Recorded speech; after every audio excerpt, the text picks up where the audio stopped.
presented by ज्योतिष recording studio धापजिया। ज्ञान mixing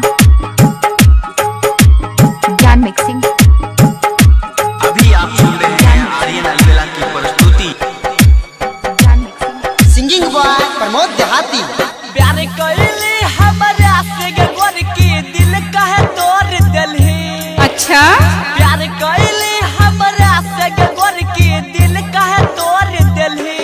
क्या प्यार कइली हमरा से दिल कहे तोड़ दिलही। प्यार कइली हमरा से दिल कहे तोड़ दिलही। दिल पर जखम देख के गोर की दिल कहे तोड़ दिलही। ऐसे ना बोला। प्यार कइली हमरा से गोर की दिल कहे तोड़ दिलही। अच्छा इलाका किसी का भी हो, धमाका आर्यन अलबेला का ही होगा।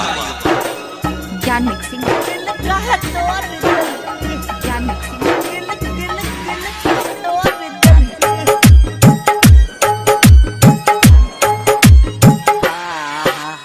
ना हजार पहले मिला हिले तबे हटे लगा है हमारा छोरी के किया ससुराल चल गे। ना हजार पहले मिला हिले तबे दिल लगा है हमारा छोरी के किया ससुराल चल गे। क्षण भर में गैया अपन ईमान बेचला लाही। प्यार कइली हमरा से गोर की दिल कहे तोड़ दिलही। दिल कहे तोड़ दिलही। दिल तोड़ दिलही। क्या क्या क्या क्या